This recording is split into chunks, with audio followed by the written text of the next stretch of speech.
Oi pessoal, tudo bem?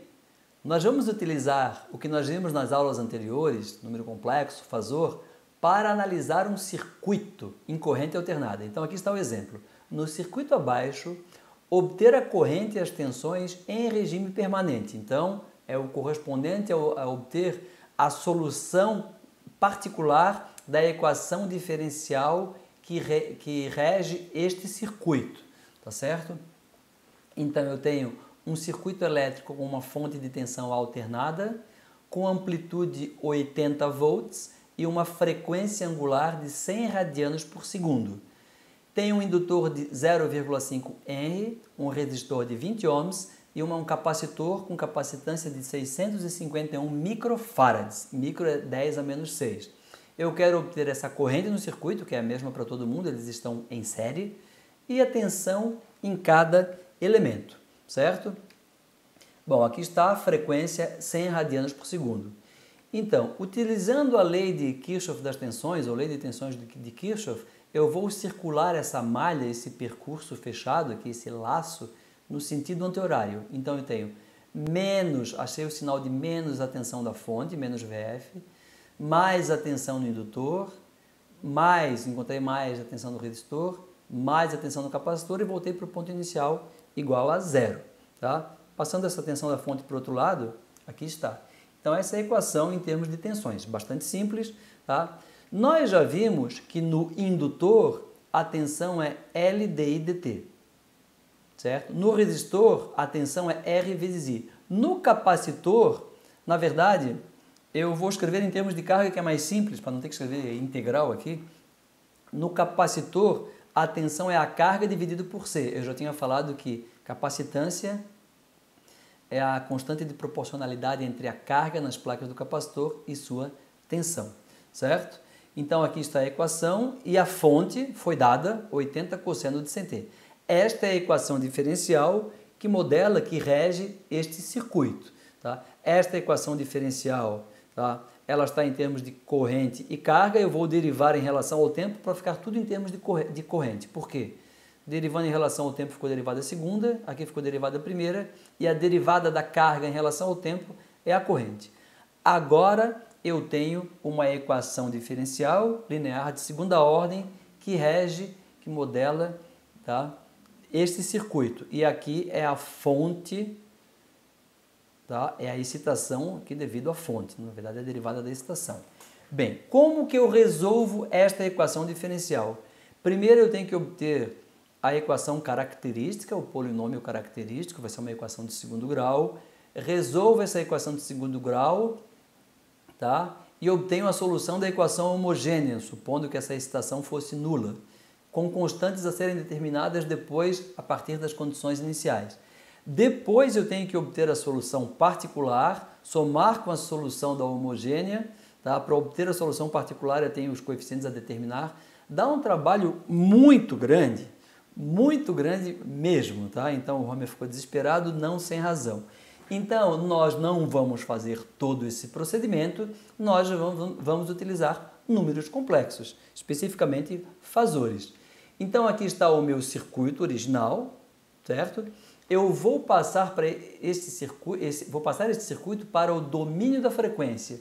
Significa escrever tudo em termos de fasores. E cada elemento de circuito vai ser representado por sua impedância. Então, ZL, que é J⍵L, L foi dado, ZR, que é o próprio R, também foi dado, ZC, tudo isso a gente já viu na aula anterior, e o fasor correspondente à fonte tem uma amplitude 80 e uma fase nula aqui, né? Certo? E a frequência é 100 radianos por segundo. Então, aqui está tudo em termos de números complexos, na verdade, tanto as tensões e corrente são fasores, quanto as impedâncias, especificamente o resistor aqui é o único real, certo? Mais uma vez eu vou então utilizar as leis de circuitos, no caso da lei de tensões de Kirchhoff, ou lei de Kirchhoff das tensões. Partindo desse ponto eu encontrei o sinal de menos, então é menos V da fonte, mais VL, mais VR, mais VC igual a zero. Aqui está, certo? O que é VL? É a lei de Ohm no indutor, é ZL vezes I. O que é ZR? Desculpa, o que é VR, atenção, é a lei de Ohm no resistor, é R vezes I, ou ZR, que é a impedância do resistor, vezes I. É sempre impedância vezes corrente, para obter a tensão. E no capacitor, a corrente é a mesma, tudo em unissérie. A tensão no capacitor é a impedância ZC vezes I. A corrente está sempre indo do mais para o menos, notação de elemento passivo, nenhuma dificuldade aqui, tá certo? Então aqui eu tenho a equação que rege o circuito. Eu posso colocar a corrente em evidência aqui, né? A corrente está em evidência, então aqui apareceu ZL mais ZR mais ZC. Então a primeira conclusão é que quando eu tenho impedâncias em série, elas se somam. No domínio do tempo não tem como fazer isso. Já no domínio da frequência, utilizando fasores, eu vou somar impedâncias. Todas são dadas em ohms, tá? Não interessa se são números reais ou complexos. Impedâncias em série se somam, assim como resistores. Não vou mostrar aqui, mas impedâncias em paralelo se associam como resistores em paralelo. É o inverso da soma dos inversos. Também é bem fácil de demonstrar, tá? Então aqui está o meu circuito, tá? E a equação que o rege. Quanto vale ZL? J ômega L. Quanto vale ZR? É a própria resistência R. Quanto vale ZC? Menos J1 sobre ômega C. Está aqui então. E ômega eu tenho? É a frequência da fonte. Tá? Então, substituindo o valor dos elementos L, R, C e da frequência ômega, eu tenho uma equação em termos de números complexos, certo? Então, aqui é só aplicação de álgebra convencional de números complexos. Aqui tenho pegar a calculadora, fazer essas contas. Eu quero, na verdade, obter o I, tá certo? Então, aqui eu já somei aqui, né? Somei 50, J50 com menos J15,4, deu J34,6. A parte real, que é a própria resistência, é 20, é a única. As outras duas, o que a gente já observa aqui? Ó? Esse J50, ele é a impedância do indutor, J50 ohms. A reatância indutiva é 50 ohms. 20 é a resistência, menos J15,4 é a impedância do capacitor. 15,4 ohms é a reatância capacitiva. Capacitor e indutor, eles tendem a se subtrair. Estão vendo aqui? Então diminuiu. Essa aqui é a impedância total devido à parte imaginária, devido ao indutor e ao capacitor. Tá? Então aqui, vou passando para outra página, é a mesma equação aqui, tá? Rigorosamente a mesma coisa. Eu tenho que isolar I. Então é 80 dividido por esse número que está aqui nesse lado. Para fazer essa divisão eu tenho que passar para a forma polar, né? Então o módulo disso é a raiz quadrada de 20 ao quadrado mais 34,6 ao quadrado. Isso é aproximadamente 40. E o ângulo é arco cuja tangente é 34,6 dividido por 20. Também é aproximadamente 60 graus. Portanto, quando eu divido dois números complexos, na forma polar, eu divido os módulos, 80 dividido por 42, e subtraio os ângulos. O ângulo do de cima menos o ângulo de baixo. Aqui está a corrente em termos fasoriais. É um número complexo que representa a corrente no tempo, certo? Quanto às tensões, lei de Ohm, certo? Quanto vale a tensão no indutor? É ZL, a sua impedância, vezes a corrente. É a lei de Ohm em termos de fasores. ZL vezes I. Eu tenho os dois. ZL é J50 e eu acabei de obter. Produto de números complexos, eu multiplico os módulos, então é 50 vezes 2, e somo os ângulos. Ora, J50 tem um ângulo de 90 graus, então 90 somado a menos 60. Então é um número complexo com módulo 50 vezes 2, 100, e um ângulo 90 menos 60, 30 graus. Essa é a tensão no indutor. No resistor, é ZR, que é 20, que é a própria resistência, vezes a corrente. Aqui está. Nesse caso aqui, 20 é um número real. O número real tem ângulo zero, então ele não altera nada, ele simplesmente multiplica o módulo, multiplica só o 2 aqui. Tá? Então é 20 vezes 2, 40, com ângulo de menos 60. E por fim, no capacitor, o capacitor tem uma impedância ZC, né, que tem um ângulo de menos 90 graus. Tá? Então aqui está a impedância do capacitor vezes a corrente. A impedância do capacitor tem um ângulo de menos 90 graus. Eu multiplico os módulos e somo os ângulos. Menos 90 somado com menos 60. E aqui então eu tenho os 4 fasores, tá? Na verdade os 5, né? Tem o fasor da fonte, que é a excitação, o fasor corrente que foi obtido e depois os fasores correspondentes às tensões nos 3 elementos. E aqui está, repetir apenas a mesma coisa, tá? Estão os fasores. Mas eu queria, na verdade, eu posso ter interesse nos sinais, nas funções, tensão e corrente no domínio do tempo. Como que eu faço isso? Ora, qual é a função no tempo correspondente a um número complexo com módulo 2 e ângulo menos 60? Tá? Antes de eu obter no tempo aqui, eu desenhei o diagrama fasorial.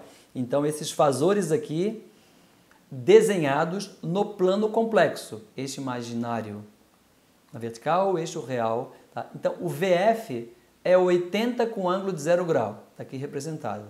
Tá? O meu VF, 0 grau eu coloquei. Certo? O que é I? I tem o módulo 2, ampere nesse caso, né? E ângulo menos 60. Então, aqui está I. Certo? Tensão no indutor. Tensão no indutor tem o módulo 100 e está 90 graus adiantado em relação à corrente. Está aqui, 90 graus adiantado em relação à corrente. Ele tem um ângulo aqui de 30 graus. Está aqui. Tensão no resistor. Tem o módulo 40 e está em fase com a corrente. A tensão no resistor e a corrente estão em fase. O resistor é um número real, a resistência. Certo? E no capacitor eu tenho a tensão, que é 30,8, e um ângulo de menos 150 graus. Tensão no capacitor está atrasada de 90 graus em relação à sua corrente. Tensão no indutor e tensão no capacitor, como as impedâncias têm sinais opostos, então são completamente opostas. Uma tende a diminuir a outra. Então isso é o diagrama dos fasores no plano complexo, diagrama fasorial.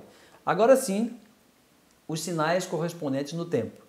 Então, 2 com ângulo menos 60 é uma função no tempo com amplitude 2 e fase menos 60. A frequência, eu guardei lá, estava guardada desde o início, é a frequência da fonte, 100 radianos por segundo. Aqui está. Tensão no indutor, 100 cosseno de 100t, então a amplitude é 100 e a fase é mais 30 graus. Tá? No resistor, a amplitude é 40 e a fase é menos 60. E no capacitor, a amplitude é 30,8 e a fase, o ângulo é menos 150. Aqui tudo aqui em ampere e aqui em volts, certo? Então, esse diagrama fasorial representa números complexos. Se eu multiplicar cada um desses números complexos por E elevado a j ômega t e tomar a parte real, eu vou obter justamente essas funções no tempo, certo? Então, aqui ó, eu tenho a visualização, primeiro em termos de fasores, tá? Se eu multiplicar por E elevado a j ômega t, isso vai girar no sentido anti-horário e as projeções no eixo real, no eixo horizontal, vão descrever justamente essas funções. Não sei se é muito fácil aqui, tem bastante coisa meio misturada, mas a gente pode observar o seguinte. Em vermelho e azul estão em fase. É a corrente no resistor e tensão no resistor. Quando uma é 0, a outra é 0. Quando uma é 0, a outra é 0. Então, as curvas vermelho e azul, corrente e tensão no resistor, estão em fase. E a gente pode verificar aqui, quem quiser dar uma parada na imagem, pode verificar que a tensão no indutor ela acontece 1/4 de ciclo antes o máximo dela antes da corrente, então está adiantada de 90 graus, já do indutor está atrasada de 90 graus em relação à corrente, e está tudo aqui, e a tensão da fonte também foi representada. É uma função cossenoidal. Tá certo? Então aqui foi para ilustrar a aplicação dos fasores na análise de um circuito de corrente alternada em regime permanente. O que eu obtive aqui foi apenas a solução particular da equação diferencial. Os fasores, os números complexos, permitiram obter a solução particular. Mas a solução da homogênea tem exponenciais decrescentes. Em regime permanente, as condições iniciais, elas tendem a perder a energia, são dissipadas no circuito. Então, fasores são utilizados para obter solução particular da equação diferencial que descreve o circuito. Ou, em termos simples, serve para obter a resposta em regime permanente senoidal de um circuito elétrico, certo? Um circuito de corrente alternada. Na próxima aula, a gente vai verificar o que acontece quando a frequência da fonte varia. Então, nós vamos falar em resposta em frequência. Tá bom, pessoal? Até lá, então.